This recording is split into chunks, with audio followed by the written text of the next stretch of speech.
ay narito tayo para sa isa na namang kwento ng kababalagan. At tulad po ng dati, ay hangat ko pong lagi na sana'y abutan po kayo ng pagtatangal na ito na nasa mabuti pong kalagayan, ligtas sa anumang uri ng kapahamakan at karamdaman.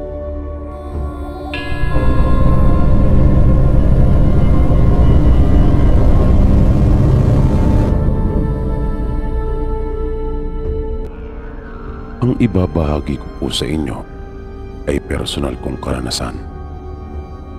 At ito po ay nangyari doon sa aming probinsya noong binata pa po ako.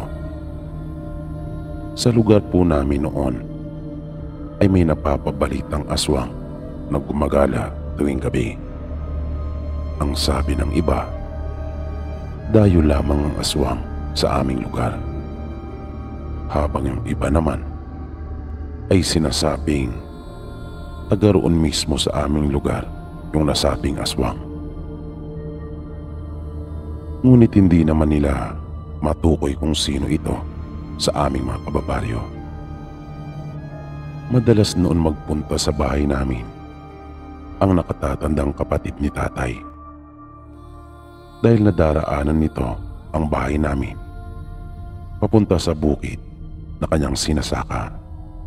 Kung kaya, pagkatapos ng mga gawain nito sa hapon, ay dumaraan siya sa bahay namin at nag-iinuman sila ni tatay ng tuba. May mga puno kasi si tatay noon na kanyang pinagkukunan ng nasabing inumin. At hindi niya ito ibinibenta. Pang sarili lang, ika nga. At yung iba naman ay ginagawa naming suka para sa aming mga lutuin.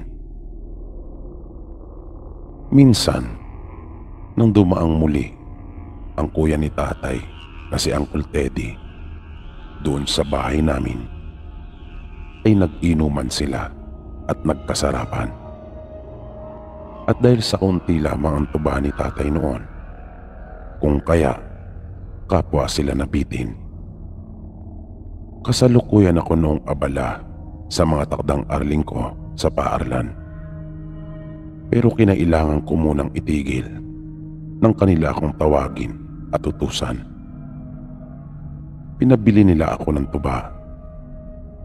Madilim na noong mga oras na iyon, kaya nagdala ako ng flashlight. Dahil wala pang kuryente sa amin noong mga panahong iyon. Sa bundok kasi kami nakatira. Pero medyo maliwanag noon ang buwan. May kalayuan din ang kailangan ko pang lakarin bago makarating sa bahay nila Mang Ador.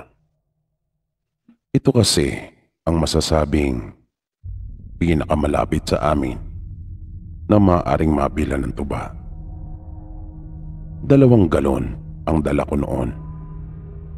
50 pesos lang yung isang galong tuba na kasing laki ng malaking lagayan ng ketchup. Nang naglalakad na ako, ay naramdaman ko kaagad ang malamig na simoy ng hangin. Nanindig yung mga balahibo ko dahil doon. Pero ayos lang naman sa akin iyon. Dahil sanay naman ako maglakad kahit gabi.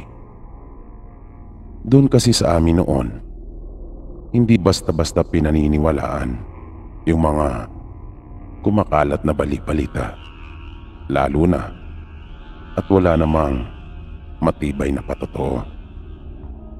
Kaya kahit pa may napapabalitang aswang na gumagala, ay hindi naman namin pinapansin at pinag-uukulan ng sapat na atensyon.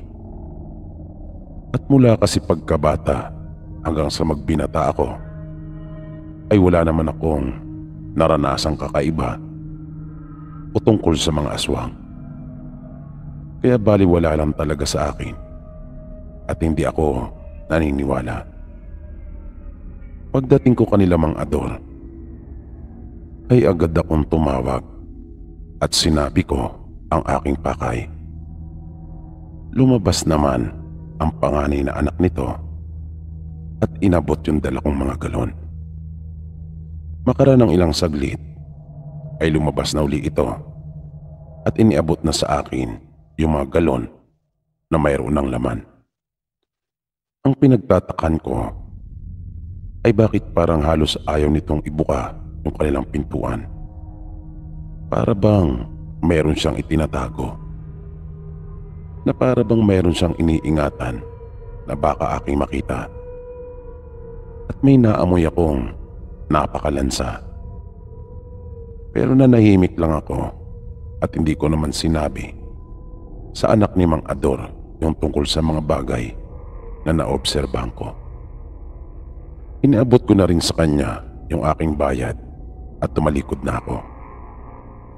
Maganda ang panganay na anak ni Mang Ador at halos kaidaran ko lang ito. Kaya bago ko tuluyang nilisan yung kanilang bakuran, ay minsan pa akong lumingon para sulyapan siya. At natuwa ako dahil naroon pa siya at nakatayo. Pero kasabay noon ay nagulat din ako dahil bagya na lang at kakaunti ang pagkakabukas ng pinto. Nakasilip siya at napakatalim ng kanyang pagkakatitig sa akin. Hanggang sa bigla na lang kumislap ang kanyang mga mata, sabay salya sa kanilang pintuan. Nakaramdam akong bigla ng matinding kaba, kaya nagmadali na ako. Pero mas nakakatakot pa yung mga sumunod na nangyari. Dahil nararamdaman ko na para bang may mabilis na dumaraan sa ibabaw ng aking ulo. At nang mapatingala ako, ay nakita ko pa yung paggalaw ng mga sanga at dahon ng mga punong nasa tabi ng daanan. At nakarinig na ako ng mga paguni. Nung una, ang buong akala ko pa nga ay huni lamang iyon ng mga kwago dahil nakakahawig ang tunog noon. Naririnig ko iyon ng malakas.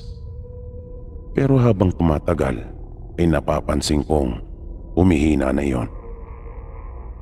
At doon ko na rin napansin yung pagkakaiba ng tunog na iyon sa huni ng mga ibon doon sa aming probinsya.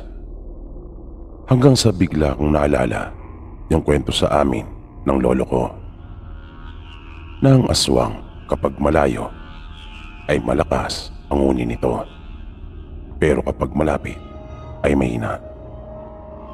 Dahil doon, kung kaya, mas binilisan ko pa.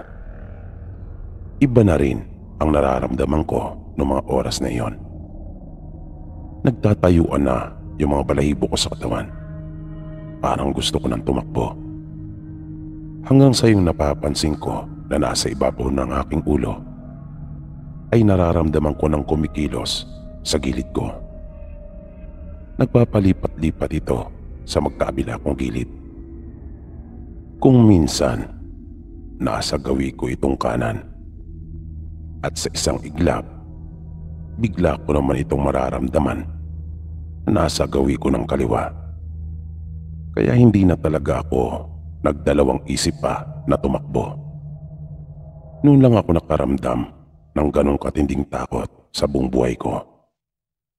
Noon lang po talaga ako natakot ng sobra. Lalo na nang bigla na lang unti-unting kumupas yung liwanag ng buwan. At yung flashlight ko ay hindi pa kagad umilaw nang akin itong buksan. Nabitawan ko pa nga ito kung kaya nangapapa ako sa dilim. Nang madampot ko na ito ay puno na ng lupa. At doon pa lang ito nagliwanag. Nagmistulan akong isang kabayo na may tapa-oo nang makita ko ng daan.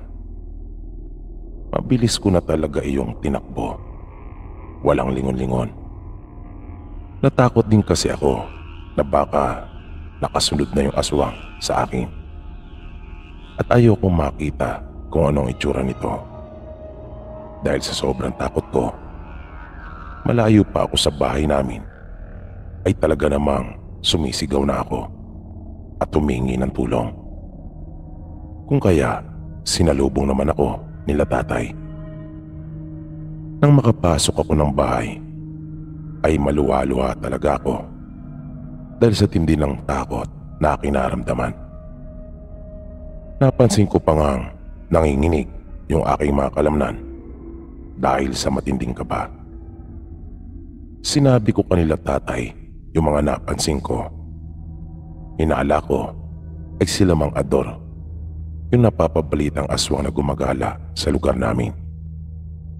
Pero hindi ako pinaniwalaan nila tatay dahil matagal na raw nilang kakilala ang mga ito mula pa sa kanilang mga magulang. Dahil tulad ng pamilya nila tatay, ay lehitimong mga taga-roon din sila sa amin. At ni minsan, ay hindi naman daw sila nakarinig ng kahit anumang balita na nagsasabing may laing aswang ang kanilang pamilya.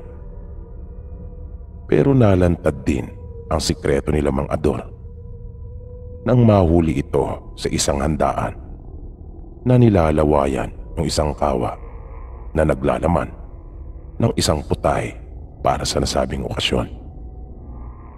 Nawalan kasi ng bisa yung pambulag nito dahil sa laranga na inilagay sa nasabing lutuin. Laranga po ang tawag ng kalamansi sa aming probinsya.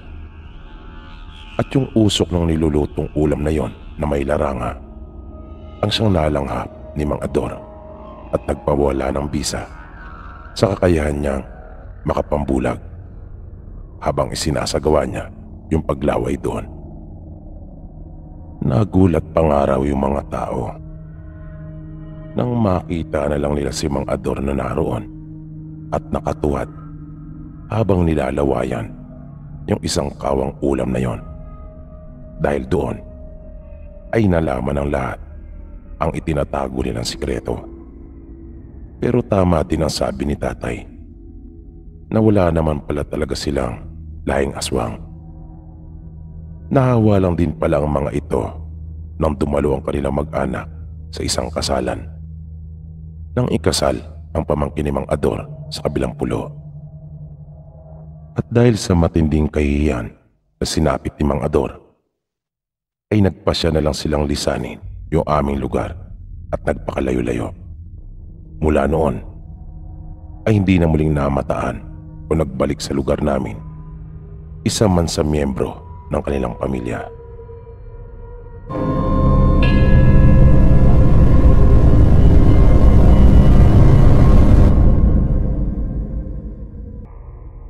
Isa po akong guro sa pampublikong paaralan at ang ibabahagi kong kwento ay may kinalaman sa aking trabaho. Nung magtatatlong taon na po akong nagtuturo, ay nagkaroon ng konstruksyon sa paaralan na aking pinapasukan. Dadagdagan ng isang gusali dahil sa kakulangan ng mga silid-aralan. Yung ginagawang bagong gusali ay katapat mismo ng bintana ng aking silid. At madalas ay sumisilip ako doon. Dahil naaalala ko noong mga panahong nag-aaral pa lamang ako at pumapasok din ako sa construction para may maipangdagdag ako sa aking mga gastusin sa aking pag-aaral. Pero minsan, nang mag-isa na lang ako sa aking silid, ay may umagaw sa aking atensyon. Kung kaya napatayo ako at lumapit sa may bintana. Nakita ko na nag-uuwian na rin yung mga trabador. Pero may isa na nagtatago doon sa may likurang bahagi ng barracks. Ang tingin ko pa nga nung una ay isa iyong palaboy dahil sa kanyang ayos. At nang nakauwi na ang karamihan sa mga trabador, ay tsaka ito kumilos. Bigla itong umayos na parang aso at tsaka isinubsob yung kanyang mukha sa lupa. Kaya nagtaka ako kung ano yung ginagawa ng taong grasa. Lumipat ako ng pwesto para makita ko ng mabuti kung ano yung kanyang ginagawa. Nang nasa ibang anggulo na ako, ay doon ko nakita kung ano yung sinisibasib niya. Isa yung pusa. Nagkalat yung dugo sa palibot ng kanyang bibig at mukha. Para itong gutom na gutom. Nandiri talaga ako sa aking nasaksihan. Kaya bumalik na ako sa aking mesa dahil hindi ko na kinaya. Pero ang nasa isip ko pa rin noong mga oras na iyon ay may diferensya sa pag-iisip yung tao na iyon. Nang matapos ko na yung aking ginagawa at uuwi na, ay lumapit akong muli doon sa may bintana upang akin na iyong isara. Pero nagulat ako nang may mapansin ako nakasabit doon sa may puno. Nang sipating ko pa yung mabuti, ay napag-alaman kong yun pala yung pulubi na aking nakita kanina na kumakain ng pusa. Pero sa pagkakataong iyon, ay medyo nag-iba na ang pananaw ko tungkol sa kanya. Lalo na nang mabilis itong magpalipat-lipat ng pwesto. Doon na ako nagkaroon ng isipan na hindi siya pangkaraniwang tao. At dahil sa kumakain siya ng sariwang karne at sumisip-sip ng dugo, kung kaya naisip kong marahil ay isa itong aswang. At iyon din ang naging paniniwala nung isa sa mga nagtatrabaho doon. Dahil bigla na lang itong sumigaw ng aswang-aswang. Na kanina pa pala niya pinagmamasdan rin yung nakikita ko. At di nagtagal ay nagsilabasa na ang iba pa niya mga kasama. At kanya-kanya silang kuha ng anumang bagay na maaari nilang gamiting armas laban dun sa aswang. Pero mabilis yung naglaho matapos na dumako sa madilim na bahagi. Ngunit mula noon ay hindi ko naman na nakita pang muli yung nilalang na yon. Yung insidente na iyon ay di na muling naulit pa.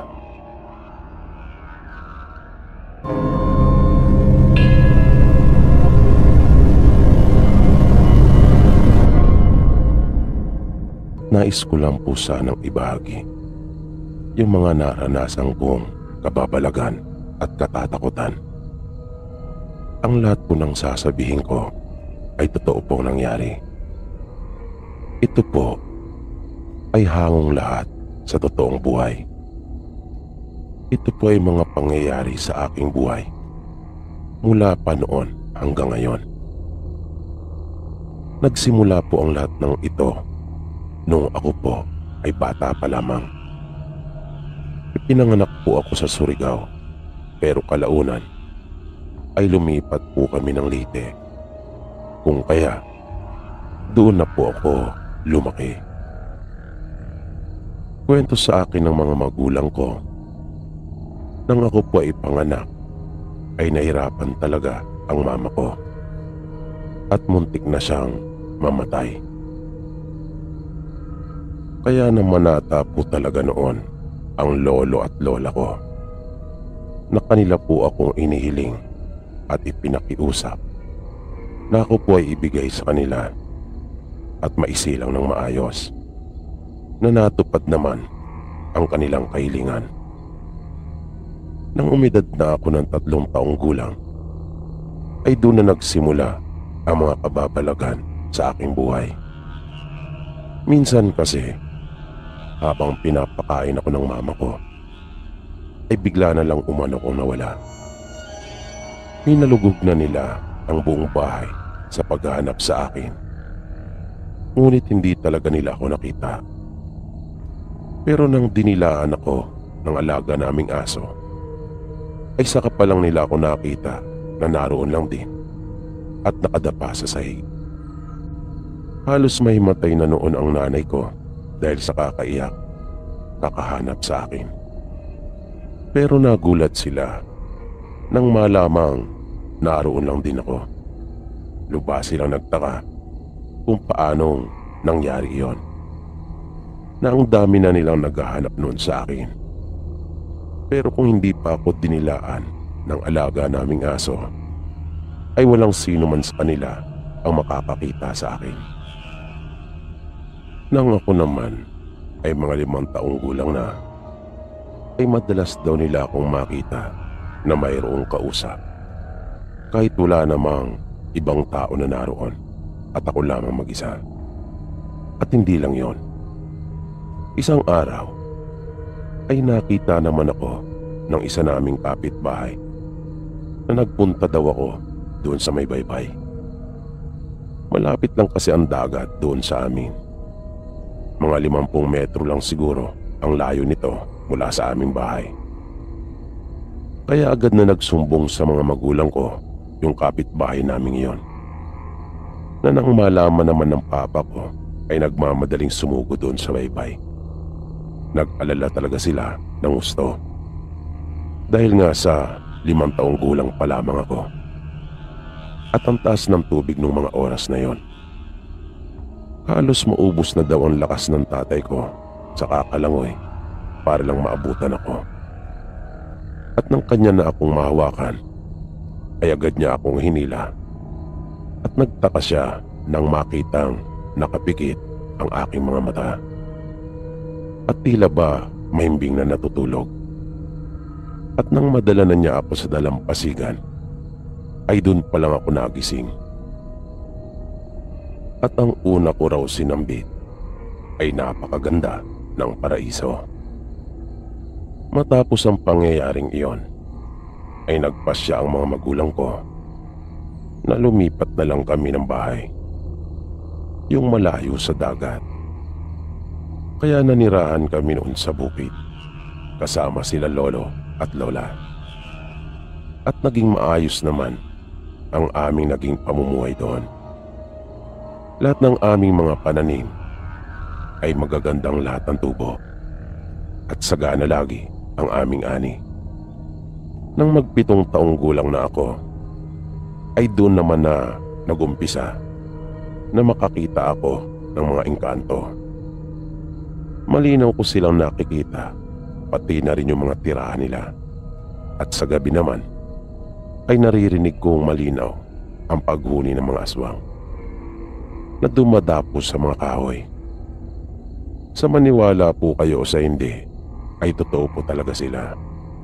Kahit ang mga engkanto ay totoo pong umiiral at existido. Sa mga nakita ko ay masasabi ko pong iba-iba ang uri ng mga engkanto. Meron pong puti na engkanto. Meron din namang itim at pula. Mayroon din pong engkanto sa dagat. At may kanya-kanya silang teritoryo at hangganan. Ang mga tagalupa ay sa lupa. At yung mga nasa karagatan at iba pang anyong tubig ay doon rin lamang. Noong una, sa tuwing nagpapakita po sila sa akin, ay nangihina po talaga ang aking katawan. Kung minsan naman ay nagkakasakit ako na tumatagal pa nga ng 1 buwan.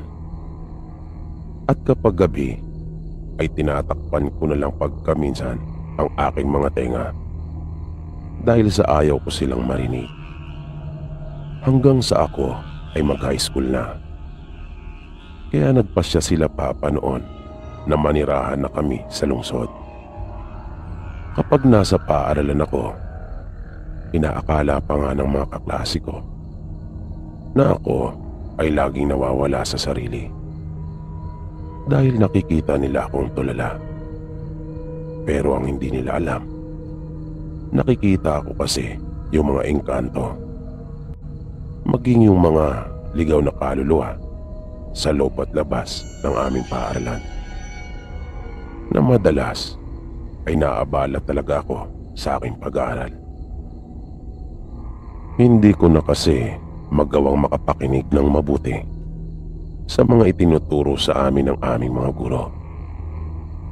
Minsan nga, habang nasa loob kami ng silid-aralan, ay nagulat na lang ako nang makita ko ang isang engkanto na katabi mismo ang aming guro at dinidilaan siya nito dahil sa yung engkanto ay nagandahan sa kanya. Kung kaya, ipinipikit ko na lang ang aking mga mata. Doon din sa silid naming iyon, ay madalas nagpapakita sa akin ang isang babae na duguan ng katawan at umiiyak. At minsan ay nakita ko ito, nakatabi yung isa naming kamag-aral at parang gusto niya itong saktan. Nakita ko ito na kanyang sasakalin yung aming kamag-aral. Kung kaya, napasigaw ako ng wag. Kaya biglang natuon naman yung atensyon nila sa akin, sabay nagtawanan. At napatanong kung napapaano raw ako. Na nagdahilan na lang ako at sinabing may nakita kasi akong bubuyog na dadapo sana sa isang kaklase namin. At napailing na lang silang lahat.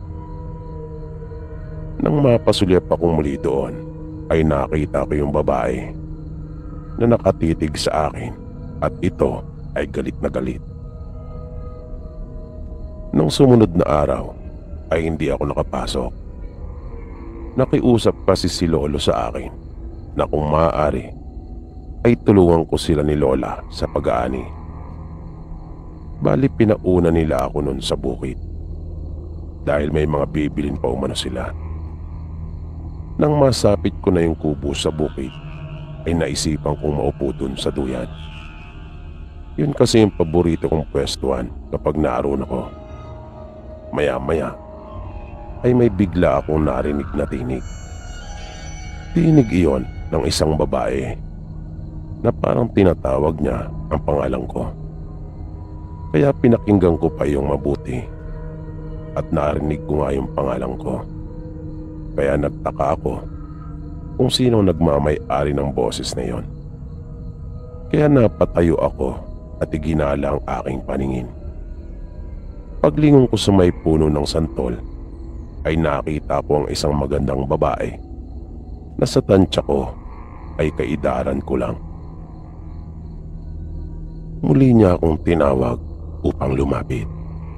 Sinabi niya sa akin na huwag akong matakot. Kaya lumapit naman ako at na magkaharap na kami ay nagpakilala siya sa akin at sinabing siya ay si Liwaya. Tumugo naman ako at binanggit ko ang aking pangalan. Mabilis na sinabi nitong oo alam ko na napakamot na lang ako sa aking ulo dahil nalimutan kong tinawag niya nga pala ako at sa pangalan ko pa mismo. Maya-maya ay sinabi din niya sa akin na sabay daw kaming isinilang. Isinilang, patanong na sagot ko sa kanya. At mabilis niyang sinabing oo.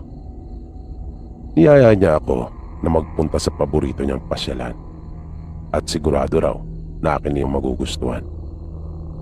Pumayag naman ako pero sinabi ko sa kanya na basta wag lang kaming magtatagal. Dahil baka hanapin ako nila Lolo at Lola. Tumango naman siya at nangiti.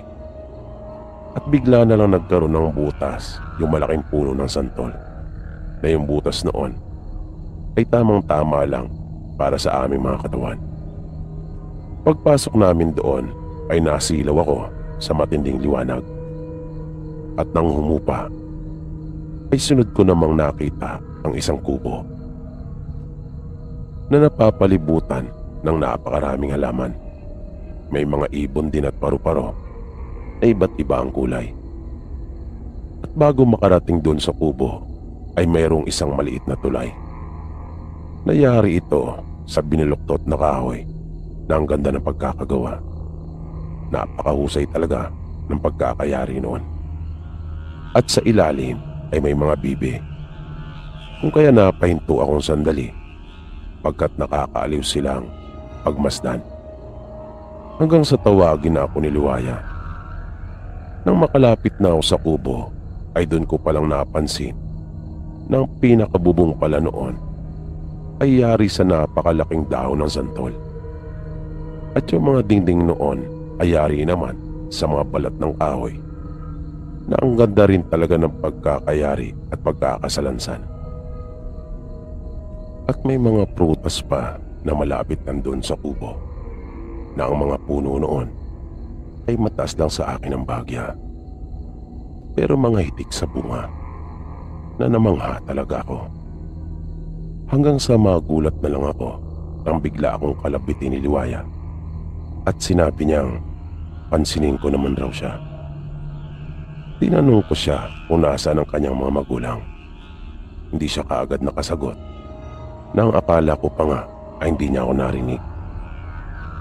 Kung kaya inulit kong muli ang tanong at sumagot na rin siya. Sabi niya sa akin, wala daw roon ang mga magulang niya.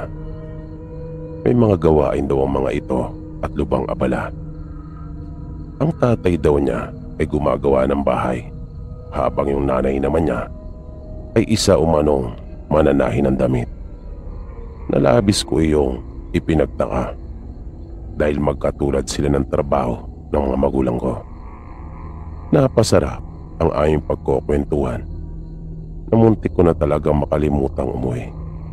Masyado akong nawili na napansin kong parang hindi yata lumulubog ang araw doon.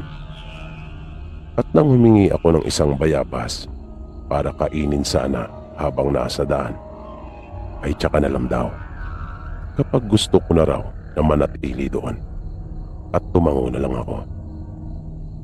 Nang bigla kong maalala sila lolo at lola, ay hiniling ko na sa kanya na iuwi na ako at ako ay babalik na lang sa susunod. Bigla siyang nalungkot. Napansin ko iyon sa kanyang mga mata.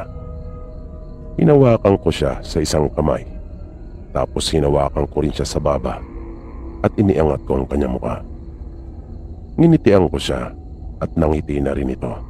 Sabay sabing, sige, ihatid na kita. Basta kapag gusto ko raw bumalik doon, ay tawagin ko lang ang kanyang pangalan. Pinapasok niya akong muli doon sa butas sa may puno. Paglabas ko mula roon, ay nagulat ako. Pagkat gabing-gabi na, di talaga ako makapaniwala. Dahil parang ang bilis lang naman namin doon. At dahil sa malayo pa ang lalakarin ko, kung kaya kinuha ko yung isang ilawan doon sa loob ng kubo. Madilim na noon kung kaya kailangan ko ng pang-ilaw sa daan. Naisip ko rin noon na matulog na lang doon sa kubo. Kaya lang, baka kasi nag-aalala na sila sa akin kung bakit wala pa ako. Kung kaya, kailangan ko talagang magpakita sa kanila. Kaya matyaga akong binaybay yung daan pauwi sa amin. Pero hindi pa ako nangangalati, ay naramdaman ko nang parang may sumusunod na sa akin. Na kapag akin naman iyong lilingunin, ay wala naman akong nakikita. Sa di kalayuan ay may nakita akong isang malaking puno na mangga na nasa may gilid ng daan. At kapansin-pansin na parang lumiliit at kumikipot yung daan habang papalapit ako ng papalapit sa nasabing puno. Parang kumikitid yung nilalakaran ko. At parang hindi ko naman nadaanan yung parting iyon. At yung apoy sa aking ilawan ay unti-unti na rin kumipirot. Na may pagkakataon pa ngang para talaga iyong hinihipan. Dahil wala namang hangin. Buti na nga lang at naagapan ko agad ito ng aking kamay. At dahil sa mga pangyayaring iyon, kung kaya medyo kinilabutan na ako. Pero nagpatuloy pa rin ako sa paglakad. At nung nasa tapat na ako mismo ng puno ng mangga, ay may nakita naman akong isang tao na napakaitim. Na bahagyang nakayuko ang ulo nito sa lupa. Mabalahibo ang kanyang katawan at napakahaba ng kanyang mga kuko. Napaatras ako at babalik na lang sana nang bigla nitong iniangat ang kanyang ulo at biglang humarap sa akin. Nagulat talaga ako dahil sa itsura nitong nakakatakot. Mahabang kanyang mga ngipin at tumutulo pa ang dugo sa kanyang bibig. At nabigla talaga ako sa sunod na nangyari. Bigla lang ako nitong sinunggaban at kinubabawan. At dahil sa lakas niya ay nagkasugat-sugat talaga ang mga braso ko dahil na rin sa haba ng kanyang mga kuko. Ngunit pinilit ko pa rin iwasan ang kanyang pagkagat sa akin. At nang tuluyan na akong makaramdam ng panghihina at bibigay na, ay nagpaubaya na lang ako. Naisip ko na lang na bahala na. Na akin na lang tinanggap yung masaklap na kapalaran kong iyon. Ipinikit ko na lang ang aking mga mata. Hanggang sa maalala kong bigla ang mga magulang ko. Kung kaya, para akong biglang natauhan at naimasmasan. Nang idilat ko ang aking mga mata, ay nakita ko ang pinagpira-pirasong katawan ng aswang. At bakit napakasukal ng kinaroroonan ko, na naisip kong baka may nagligaw talaga sa akin. At nang may maramdaman ako, ay bigla akong napalingon at nagulat ako nang makita kong naroon si Liwaya. Sinabi niya sa akin na kailangan ko na raw umuwi, na matagal na pala ako nakatulog doon sa lupa. At nang tumayo ako, ay bigla na rin nawala si Liwaya. Mabilis na ako naglakad at hinanap ko yung daan pabalik sa amin. Naramdaman kong medyo masakit pa ang katawan ko. Halos may kalahating oras din ako naglakad hanggang sa matanaw ko na yung kalsada, kasabay ng pagsikat ng araw. Napansin kong may mga dahon nakakabit sa mga braso ko. Nagtaka ako kung bakit mayroon ako noon, kaya akin iyong tinanggal. At nang maalis ko ng lahat iyon, ay nakapagtatakang pati ang mga sugat ko ay nawala na ring lahat. Kahit bakas ay wala akong nakita.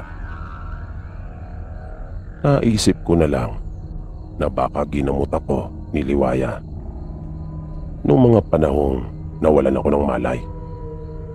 Pagdating ko sa amin ay alalang-alala ang mga magulang ko sa akin. Saan raw ba ako nagpunta?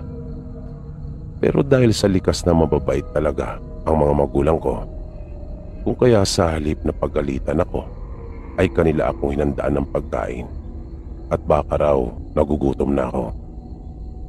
Habang kumakain ay naaalala ko si Liwaya, lalong-lalo na yung maamo nitong mukha at yung lugar na aming pinuntahan.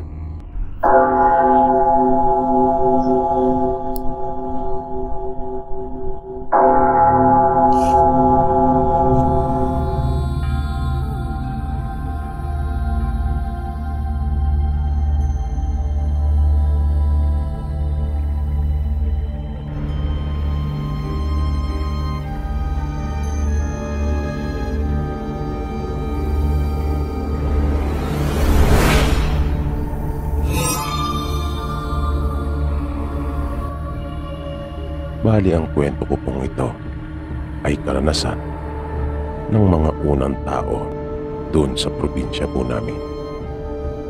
Kwento po ng lola namin noon. Noong mga panahong iyon ay napakarami pa talagang mga kababalagan ang nangyayari. At ang mga kagubatan noon ay punong-puno ng misteryo at peligro. Marami ang mga naninirahan sa mga kabundukan at kagubatan na hindi nakikilalang lubos at pamilyar sa mga tao. Kaya nung panahon nila, marami sa kanilang mga kababaryo ang basta na lamang nawawala at hindi na nakakauwi pa ng kanilang bahay. Marami din ang biglaan na lang nagkakasakit at namamatay, mapabata man o matanda. Isang araw, yung kaanak nila lola ay niyaya silang ikaingin yung ikalawang bundok mula sa bahay nila. Noong mga panahong iyon kasi ay lagana pa yung tinatawag na pagkakaingin, kung saan ay sinusunog yung isang parte na pagtatamnan. upang mas mabilis na mawala yung mga halamang ligaw na tumutubo sa nasabing lugar na yon. Kaso kadalasan, nadadamay pati yung mga puno. Kung kaya nga nung huli ay ipinagbawal na rin ang ganitong pamamaraan. Noon kasi ay talaga namang palaparan ng tinatawag na bantod o yung lupang inaararo at sinasaka. Basta nakatiwangwang na lupa ay pwede mong araruhin at tamnan, lalo na sa kanilang lugar kung saan mas lamang ang kabundukan kaysa kapatagan. Kaya kahit bundok noon ay kanila talagang inaararo. At nangyayain nga sila ng kanilang kaanak, ay agad namang pumayag ang kanilang ama. Kaya sama-sama silang nagpunta sa nasabing bundok na iyon, na kung saan ay mayroon ding parte na masukal. Yung bundok kasi malapit sa bahay ng mga ito ay nataniman na nilang lahat. Kung kaya yung kasunod naman ang binalak nila. At lagi talagang nagtutulungan yung kanilang mga pamilya. Ang tatay kasi nila lola at yung tatay ng mga pinsan nila ay magkapatid. At dadalawa lamang sila. Kung kaya magkasundo sila at nagtutulungan. Nung unang araw nila doon ay namangha pa nga si lola sa kanyang mga nakita. Pagkat ang ganda ng lugar. Nasabi pa nga niya sa amin noon, para daw siyang nakakita ng isang paraiso. Kaya nakaramdam siya ng panghihinayang. Dahil kailangan talaga iyong sunugin para mapagtaniman. At gano'n na nga ang nangyari. Kahit pa iminungkahi niya sa tatay nila na humanap na lang ng ibang lugar, ay hindi ito pumayag. At sinabing wala naman daw kasi siyang magagawa pagkat hindi siya ang magdidesisyon. Dahil sa tiyuhin daw nila iyon. Pero nang magsimulang lumiyab ang apoy, ay bakit parang may narinig si lola na mga tinig na nagkakagulo. Na may mga boses pangaraw ng babae at bata na nag-iiyakan. At parang nagmamadaling makalayo doon sa nasusunog na lugar. At habang patuloy na naglalagablab yung apoy, ay tila mas tumitindi pa yung takot sa mga tinig na kanyang naririnig.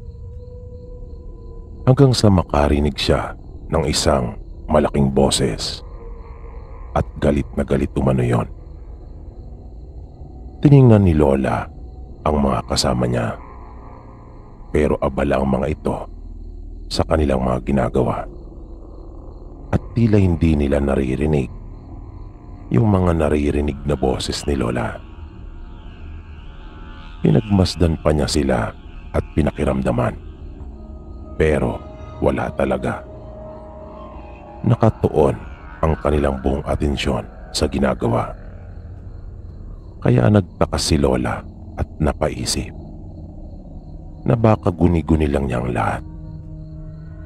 At nawala na rin ang mga tinig na yon. Kinagabihan, nang nasa bahay na sila at katatapos lang makapaghapunan, ay bigla na lang silang ginulantang ng isa nilang pinsan at sinabing patay na ang bunso nilang kapatid. Kaya napasugod silang lahat sa bahay ng mga ito. Takang-taka sila kung paano nangyari yon. Gayong kasama pa lang nila ito na magtrabaho sa bundok. Masaya pa nga itong nagkukwento ng mga katatawanan sa kanila dahil palabiro itong bata. Pagdating nila sa bahay ng kanilang tiyuhin, ay nakita nga nila ang malamig na bangkay nito. At nagtaka sila kung bakit para itong nasunog. Yun yung mas lalo pa nilang ipinagtaka. Parang natuyo ang katawan nito na nangingitim talaga. Nung mga oras na yon ay wala talaga silang mahagilap na anumang paliwanag. Nang sumunod na gabi ay isa-isang nagdatingan yung iba pa nilang mga kaanak na nasa malayong lugar. Sinikap nila talagang makarating dahil isang gabi lang ang burol noong mga panahong iyon, pagkat hindi pa uso ang imbalsamo. Isa sa kamag-anak nila ang sumilip sa ataol.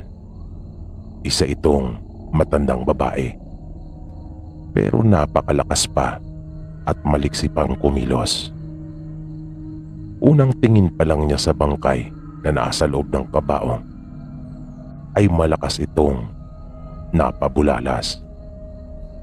Bumalik ito kanila tatay na bakas mo talaga ang matinding pag-aalala sa kanyang mukha. Sinabi niya sa tatay at tiyuhin nila lola na delikado at lubhang mapanganib sa dakong iyon. Kaya nagtaka si tatay at kanyang kapatid. Kahit nga yung ibang mga taong naroon na nakarinig ay nagtaka din. At hindi nila naunawaan yung sinabi nung kamag-anak nila tatay na matanda. Muli nitong inulit ang sinabi at iminungkahi nito sa tiyuhin nila lola na umalis na sila ng kanilang bahay at lumipat na lang ng ibang lugar. Pero hindi iyon kayang gawin ng kapatid ng tatay nila lola dahil naroong lahat ng kanilang kabuhayan. Napakalawak pa ng taniman nito doon. At higit sa lahat, hindi niya maunawaan kung bakit kailangan talaga nilang lisanin ang kanilang lugar. Sinabi ng matanda na mauubos silang lahat kapag hindi sila umalis, pagkat hindi nila kakayanin yung galit na nararamdaman ng aswang. Na nagulat silang lahat nang kanilang marinig iyon, pagkat wala naman silang nakasagupang aswang. Natahimik sandali yung matanda na parang hinahabol pa muna niya yung kanyang hininga. Dahil sabi ni lola, parang ramdam na ramdam umano ng kamag-anak nilang yon yung sasapitin ng tiyuhin nila. Nang muling makabuelo ay ipinaliwanag ng matanda na hindi pangkaraniwang aswang yung naargabyado nila. Kaya nagtaka talaga ang tatay nila lola maging ang kapatid nito. Pero bago pa silang magsalitang muli ay sinabi ng matanda na sinunog daw nila yung tahanan ng mga ito at namatay lahat ng kanyang mga mahal sa buhay, pagkat napalibutan ng apoy at walang nakaligtas. Biglang nagsalita yung nanay ni lola at sinabing wala naman silang nakitang iba na naroon. Sila-sila lang raw. Biglang sumagot muli yung matanda at sinabing iyon ang kanilang akala. Alangan naman daw magpakita ang mga ito sa kanila ng ganun-ganun lang. Tandaan nyo na nasa lugar kayo na noon nyo pa lamang napuntahan. Dayo kayo at walang karapatang gumalaw ng kahit na ano, sabi pa nito na nanginginig. At nagawa nyo pa talagang manunog, galit na sabi ng matanda na nanlalaki pa ang kanyang mga mata habang nagpapaliwanag. Sinaunang aswang. Yan yung paglalarawan niya sa pumatay sa anak ng tiyuhin nila lola, pagkat marami itong kakayahan na namuhay na ng napakahabang panahon sa ibabaw ng lupa at tahimik na naninirahan sa lugar na yon. At ang nangyayari umano sa anak ng tiyuhin nila Lola ay siya ng pasimula ng paghiganti nito. Pero sa halip na matakot ay hindi pinaniwalaan ng tiyuhin nila ang lahat na sinabi ng matandang kaanak, lalong-lalo na ang asawa nito, na ang totoo ay pinanghihinayangan nila yung kanilang mga naipundar sa lugar. At iniisip nila na baka iba ang makinabang. Kaya bigo ang matanda na mapasunod ang mga ito sa gusto niyang mangyari. Kinabukasan, nakatakda ng ilibing ang pinsan nila Lola, pero bago pa sila umalis ng bahay, papunta ng sementeryo para ihatid ang labi ng kaanak nilang namatay, ay isang malakas na pagpalahaw ang kanilang narinig na biglaang umalingaw. Kaya nagtakbuhan silang mga makikipaglibing sa pinanggalingan ng nakakakilabot na sigaw na yon. Asawa pala ng tiyuhin nila, at nakita nilang wala na itong tigil sa kakaiyak. Ang akala naman nila Lola ay dahil sa ililibing na ang bunso nitong anak. Yun pala ay mas may matindi pa palang dahilan. Pagkat bumungad sa kanila ang wala ng buhay na katawan ng panganay na anak naman ng mga ito, na may malaking laslas sa kanyang leeg. Takang-taka sila kung sino naman ang maaaring gumawa noon. Maya-maya ay hinahanap na ng tiyuhin nila Lola yung kaanak nilang matanda, kasama niya ang kanyang asawa. At akala nila ay susunod na sila at sasabihin naniniwala na sa lahat ng mga sinabi nito.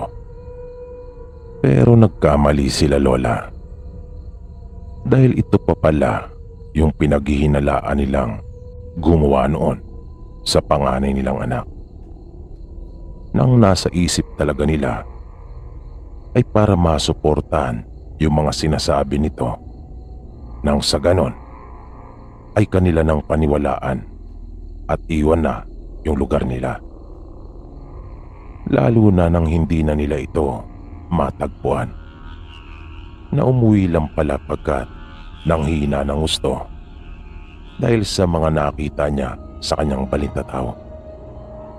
Habang ang tatay nga nila Lola noon ay napapailing na lang rin.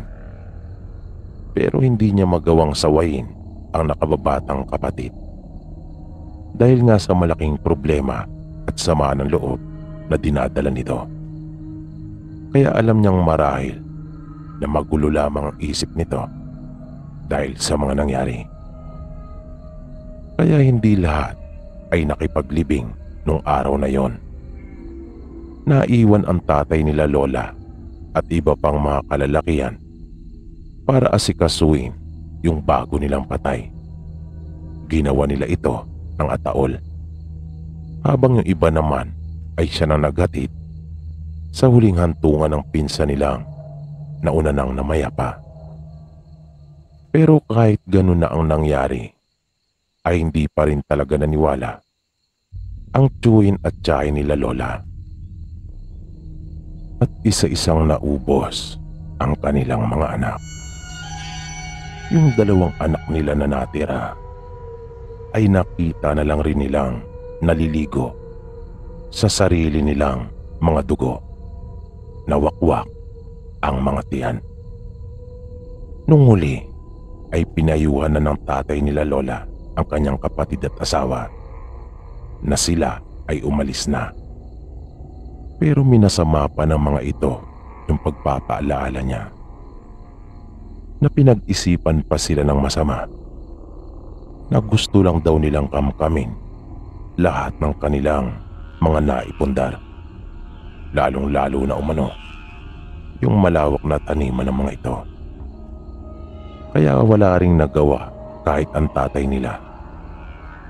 Kanila na lang hinayaan ang mga ito. At tulad sa kanilang mga anak, ay pareho din silang namatay. At sa mas nakakakilabot pang paraan, nakapwa sila itinuhog sa kawayan na mag-asawa at itinayo doon sa lugar na kanilang kinaingin, na para bang isa iyong babala para sa mga taong walang habas na gumagawa ng kung ano-anong bagay na ayon lamang sa kanilang mga sariling kagustuhan. Kaya sa takot ng tatay nila Lola na baka sila naman ang isunod nung sinaunang aswang na sinasabi ng kaanak nila, ay nagdesisyon ang tatay nila na lumikas na kaagad at nilisan nila yung kanilang lugar, na hindi umano ito ng hinayang sa mga naipundar nila at malawak na tanimang naroon, pagkat mas pinahalagaan umano ng tatay nila ang buhay ng bawat miyembro ng kanilang pamilya. Kaya napilitan umano sila noong magsimula ng panibagong buhay sa Mindoro. May tuwing kasi doon ang tatay nila Lola na ang hanap buhay naman ay ang pag-aalaga ng itik. Doon sila pansamantalang nakisukob at tinulungan ang itikan ng tuwin ng kanilang ama, hanggang sa matutunan din nila ang pag-aalaga noon, kung kaya nagkaroon din sila at dumami ang kanilang mga alagang itik, na naging mas maunlad pa ang buhay nila doon kumpara sa dati nilang probinsya.